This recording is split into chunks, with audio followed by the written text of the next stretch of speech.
కౌశిక్, నువ్వు ఇది గెలుచుకోవడం వై ఇట్ సిగ్నిఫికెంట్ ఇస్, ఎవరు కూడా మధ్యతరగతి కుటుంబంలో, అది కూడా ఒక విధమైన గ్యారంటీ లేని కెరియర్లో ఉన్నవాళ్ళు రిస్క్ తీసుకుని ఉద్యమాలు చేసి జైలుకి వెళ్ళరు. అవును, నువ్వు వీళ్ళ కోసం జైలుకి వెళ్ళావు. అవును, ఇవాళ తండేలైపోయావు. అంతే కదా? అయ్యేదాకా బాగుంది, తర్వాత ఉంటుంది ఫస్ట్ సినిమా, అసలు సినిమా ఇప్పుడు. అదే చాలా it's a great thing. So tell us, అసలు ఎలా జరిగింది ఈ ఎన్నిక? ఎలా అంటే 2 గ్రూపులుగా విడిపోయి కారాలు మిరియాలు నూరుకుంటున్న ప్లేస్ నుంచి. అంటే అది యాక్చువల్గా ఆనెస్ట్గా ఏం చేశానంటే, నేను 2013లో డబ్బింగ్ సీరియల్స్ మీద యాజిటేషన్ చేసి అరెస్ట్ అయ్యి జైల్లో ఉన్న తర్వాత 17లో ట్రై చేశా. అప్పుడు ప్రెసిడెంట్గా వైస్ ప్రెసిడెంట్గా వేసా, ఓడిపోయా. తర్వాత 19లో వినోద్ బాలా గారి మీద ప్రెసిడెంట్గా పోటీ చేశా, ఓడిపోయా. తర్వాత ఎలక్షన్స్ పెట్టలేదు మాకు. 21లో పెట్టాలి, ఎవ్రీ 2 years ఎలక్షన్స్ మాకు అసోసియేషన్కి. కోవిడ్ అని 21లో పెట్టలేదు. 23లో ఎందుకు పెట్టలేదంటే, మన ఏఐటిటి 25 ఏళ్ళు పూర్తి చేసుకున్న సందర్భాన్ని పురస్కరించుకుని ఏదో ఉత్సవాలు చేద్దాం అనుకుని అప్పుడు అలాగే పుష్ అయిపోయింది. మొత్తానికి 25లో దిగ్విజయంగా జనవరి 31 ఎలక్షన్స్ జరిగాయి. కాకపోతే ఎలక్షన్స్ అంటే నేను మా ఎలక్షన్స్లో పోటీ చేశా 2021లో ప్రకాష్ రాజ్ గారి ప్యానల్ తరఫున, ఈసీగా గెలిచా. అఫ్కోర్స్ తర్వాత మేము అందరం రాజీనామా చేసాం, అది వేరే విషయం. సో ఆ తర్వాత నేను అంత ఇంపాక్ట్ఫుల్ ఫీల్ అయింది మా ఏఐటిటి ఎలక్షన్సే. అంతే కదా. చరిత్రలో స్వప్న మాకున్న ఓటర్స్ 1052 చేంజ్, అందులో ఒక 1000 మంది అనుకో యాక్టివ్ పోనీ, అవును, రౌండ్ ఫిగర్. ఫస్ట్ టైం 605 ఓట్లు పోలయ్యాయి. చాలా పెద్ద ఎలక్షన్. ఎలక్షన్ లెవెల్ అంటే నేను గెలిచిన మెజారిటీ 125 ఓట్ల మెజారిటీ. హరిగారి మీద, ఆపోజిట్ హరిగారి మీద గెలిచింది 125 ఓట్స్ మెజారిటీ. అంటే నేను నిజంగా ఎక్స్పెక్ట్ చేయాలి అంటే ఇంత మెజారిటీ వస్తుందని. కానీ నేను ఒకటే ఫిక్స్ అయ్యాను, స్వప్న ఫైట్ చేద్దాం అంటే. నా బాధ అంటే నీతో లాస్ట్ కూడా మన ఇద్దరం మాట్లాడుకున్నాం ఈ విషయం గురించి. అది నాకు ఏ భాషలో చెప్పాలో అర్థం కావట్లా. అంటే నేను ప్రొడ్యూసర్స్ ఆర్టిస్ట్ని, ఛానల్స్ బాగుండాలని కోరుకుంటాను. దీన్ని ఎంత నెగిటివ్గా తీసుకెళ్లారంటే, ముఖ్యంగా ఎలక్షన్స్ టైంలో కౌశిక్ అనేవాడు ప్రొడ్యూసర్స్కి వ్యతిరేకం, ఛానల్స్కి అగెయిన్స్ట్. వాడు కన్నడ ఆర్టిస్టులని పరిగెత్తించి కొడతాట. ఎందుకు చేస్తా పని? ఎలా చేస్తా? ఫస్ట్ పాయింట్ ఎలాగది, ఎందుకు చేస్తా? ఫస్ట్ క్వశ్చన్ ఎందుకు మనకు ఉంటుందిగా, ఎందుకు, ఏమిటి, ఎలా. ఇప్పుడు ఎందుకు చేస్తా అంటే అక్కడ వాళ్ళు పోటీ వస్తారు కాబట్టి చేస్తావు. అసలు ఎందుకు సింపుల్ అమ్మా. నేను కోవిడ్ ముందు సన్ టీవీలో పనిచేసే ఒక రన్ సీరియల్ పేరు నా డెబ్యూ తమిళ్లో. నన్ను వాళ్ళు పిలిచి మెడ్రాస్లో అప్పుడు నన్ను ఫ్లైట్ ఇచ్చి, నాకు హోటల్ ఇచ్చి, అకామిడేషన్ ఇచ్చి నన్ను పెట్టుకుని పని చేయించుకున్నారు. నెగిటివ్ క్యారెక్టర్, లాయర్ క్యారెక్టర్ చేశా రన్ అనే సీరియల్లో.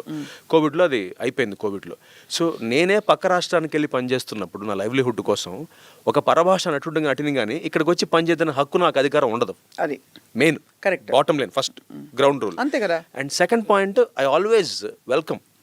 ఇప్పుడు మా రాష్ట్రానికి వేరే రాష్ట్రాల నుంచి వచ్చి పని చేసుకోవాలి. దానికి నేనేమంటానంటే, ముందు తెలుగు వాళ్ళు మేజర్గా ఒక తెలుగు సీరియల్ చేస్తున్నాం మనం. అప్పట్లో అలౌకిక చేశారు ఇలియాస్ గారు. ఎంతమంది ఉన్నాం నాన్ తెలుగు? లేరు, అందరు తెలుగు వాళ్ళు. ఎగ్జాక్ట్లీ. సో ఇప్పుడు అది ఆ పంద మారుతోంది, నాన్ తెలుగు వస్తున్నారు. నేనేమంటానంటే, ఒక సీరియల్లో 10 మంది మెయిన్ క్యారెక్టర్లు ఉంటే 7 నుంచి 8 మంది మేజర్ సింహభాగం తెలుగు కళాకారులను పెట్టుకుని 2. దానికి ప్రాక్టికల్ ప్రాబ్లం చెప్తాను. మనకి హీరోయిన్స్ తెలుగు అమ్మాయిలు రావట్లా, వస్తే సినిమాలకు వెళ్తున్నారు లేదా వెబ్ సిరీస్కి వెళ్తున్నారు, సీరియల్కి ఇంట్రెస్ట్ చూపించట్లా. So by default heroine compulsory. అవును, హీరో కూడా. ఎందుకంటే అంటే ఉన్న వాళ్ళందరూ హీరోలు తెలుగు వాళ్ళు ఉన్నారు, కాకపోతే ఉన్న వాళ్ళలో ఒక 5-6 2 సిరీస్లో బిజీగా ఉంటున్నారు కాబట్టి కొత్త నీరు కావాలి కాబట్టి తీసుకొస్తారు. అక్కడ దాకా బాగుంది. అంతకుముందు ఏమన్నారు, ఫాదర్ అన్నారు, మదర్ అన్నారు. ఇప్పుడు ఫాదరు, మదరు, బ్రదర్ల, సిస్టర్ల పని మనిషి తప్ప అందరూ వచ్చేస్తున్నారు. అది అంటే పక్క రాష్ట్రాలు. ఎగ్జాక్ట్లీ. నేనేమన్నానంటే, నా బేసిక్ నా ఎజెండా ఏంటంటే, నేను గెలిచి ప్రెసిడెంట్ అయితే నా తాపత్రయం సింహభాగం అంటే మేజర్ పోర్షన్ తెలుగు కళాకారులు ఉండాలి ఒక సీరియల్లో. కానీ అంటే ప్రొడ్యూసర్లు అంతే ప్రెసిడెంట్ అయినంత మాత్రాన్ని వింటారా? వాళ్ళని కలుపుకోవడం ఈజీయా? కలుపుకోవడం, వాళ్ళని కన్విన్స్ చేయడం ఈజీయా అని కాదు, డెఫినెట్గా ట్రై అయితే చేయాలంటున్నా. జరగాలి. ఇప్పుడు ప్రయత్నం జరగకుండా అంటే బేసిక్గా ఇప్పుడు అదే చెప్తున్నా. ఇలా నీతో మాట్లాడుతున్నప్పుడు కానీ, నేను పర్సనల్గా ఒక ప్రెస్ మీట్ పెట్టి చెప్తున్నప్పుడు కానీ ఇదే మాట చెప్తున్నా. అది ఎంత నెగిటివ్గా తీసుకెళ్తున్నారంటే కొంతమంది, అందరూ కాదు. కౌశిక్ అనేవాడు ప్రొడ్యూసర్స్కి అగెయిన్స్ట్, ఛానల్స్కి. నా లైవ్లీహుడ్డే ఇది, నేను బతికేది దీని మీద. నీ కాళ్ళు నువ్వు ఎందుకు నరుకుంటావు? నరుకోవట్లేదు, వాళ్ళు చెప్పడానికి చెప్తున్నాను. ఎగ్జాక్ట్లీ. అంటే నా ఫీలింగ్ ఏంటంటే, స్వప్న నన్ను చాలామంది అడిగారు, మా ఇంట్లో వాళ్ళు అడిగారు, మా అమ్మాయి అడిగింది, ఒరే నాన్న ఎందుకు అంత తాపత్రయం నీకు, నీకే ఒకటో రెండో సీరియల్స్ ఒకటే చేస్తున్నావు, ఇప్పుడు ఫాదర్ క్యారెక్టర్ చేస్తున్నావు, రేపు ఇంత రాజకీయాలు ఈ హడావిడి ఇప్పుడు ఎలక్షన్స్ ప్రెసిడెంట్ అయితే మామూలుగానే నువ్వు బిజీ ఉంటావు, మళ్ళీ నీ టైం నీ ఫ్యామిలీ టైంలోంచి పక్కన పెట్టి నువ్వు మళ్ళీ ఆర్టిస్టులకి మెంబర్స్కి టైం ఇవ్వాలి. నా గ్రాటిట్యూడ్ ఫీలింగ్ ఏంటంటే కిట్టుగాడుతో మొదలెట్టి స్వప్న ఇవాళ మేఘ సందేశం వరకు 45 సీరియల్స్ జర్నీ, ఒక 35 సంవత్సరాల ఎక్స్పీరియన్స్లో ఒక గ్రాటిట్యూడ్, కృతజ్ఞతాభావం, అంటే ఎంత ఇచ్చింది నాకు టీవీ అని ఒక చిన్న, అంటే అది అంటే అందరికీ ఉంటుందా ఉండదా అంటే నాకు అనవసరం, నాకుంది. ఇవాళ ఒక 2 నంది అవార్డులు వచ్చి ఇవాళ ఈ స్థాయిలో ఒక మధ్యతరగతి వ్యక్తిగా, మా నాన్నగారు ఒక బ్యాంక్ ఆఫీసరు, అక్కడి నుంచి నేను డిగ్రీ పాస్ అయ్యి పీజీ చేసి ఉద్యోగం వస్తే అమెరికాలో మైక్రోసాఫ్ట్లో మానేసి చేరకుండా, వద్దు ఇది నేను చేస్తాను నేను సాధిస్తానని వచ్చి మా తల్లిదండ్రులను కన్విన్స్ చేసి ఇక్కడ నుంచుని ఏ బ్యాకింగ్ లేకుండా టీవీలో ఒక స్థాయి ఒక స్థానం సంపాదించారంటే అది ఇచ్చిన ప్రేక్షకులు, నిర్మాతలు, ఛానల్స్. కరెక్ట్. సో వాళ్ళందరికీ ముఖ్యంగా కళాకారులు, నా తోటి కళాకారులు. సో వీళ్ళకి ఏదైనా తిరిగి చేయాలి, దానికో పవర్ కావాలి, అది అసోసియేషన్లో ప్రెసిడెంట్. ఇప్పుడు పూర్వం ఉన్న వాళ్ళు ఇవన్నీ చేయలేకపోయారా?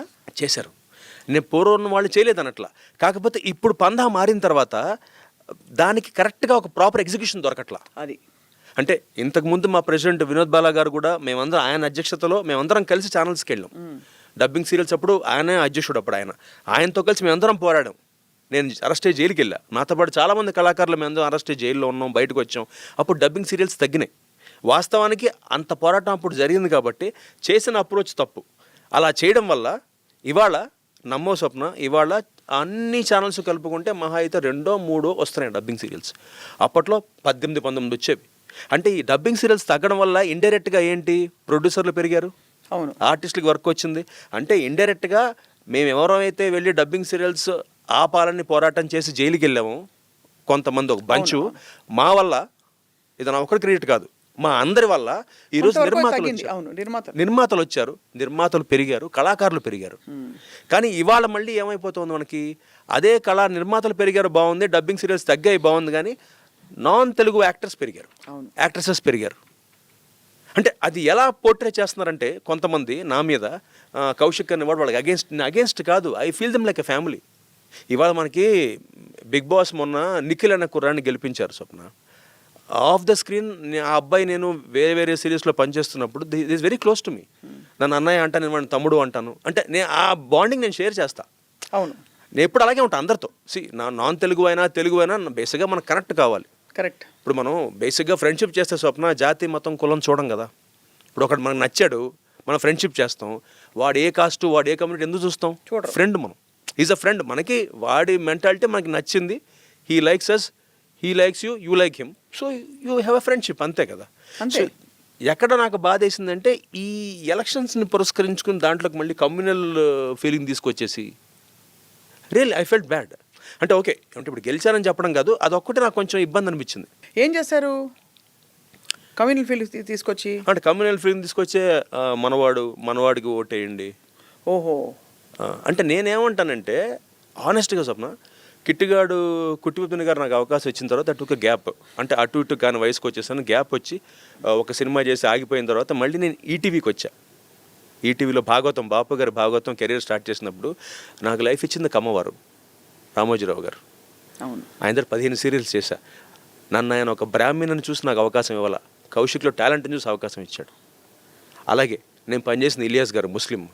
అవును. అంటే నేను ఎందుకు ఈ మాట చెప్తున్నానంటే నేను ఇవాళ ఎదిగానంటే దానికి ఒక అమ్మ, ఒక కాపు, ఒక రెడ్డి, అందరూ కలిసి వచ్చి కాబట్టి నీకు అలాంటి తర్తం భేదాలు లేవు, అసలు లేవు. నేను ఆ థాటే నాకు లేదు ఎప్పుడు. ఇవాళకి నాలాగా చాలామంది కళాకారులం బాగున్నామంటే అందరం కలిసి చేసే టీం వర్క్ స్వప్న. కరెక్ట్. డైరెక్టర్ ముస్లిం అవ్వచ్చు, ప్రొడ్యూసర్ క్రిస్టియన్ అవ్వచ్చు, నాకు లైట్ పెట్టుకుని లైట్ ఆఫీసర్ వేరే కమ్యూనిటీ అవ్వచ్చు. ఇంతమంది కలిసి అంటే నాకు తెలిసి స్వప్న బహుశా ఇండియన్ ఆర్మీ తర్వాత బహుశా మా ఇండస్ట్రీ ఏమో, సినిమా టీవీ ఇండస్ట్రీ మన ఇండస్ట్రీ ఏమో ఎక్కడ మనం వీ డోంట్ సీ దట్ అసలు ఆ డిఫరెన్స్ చూడం మనం ఆర్మీ తర్వాత.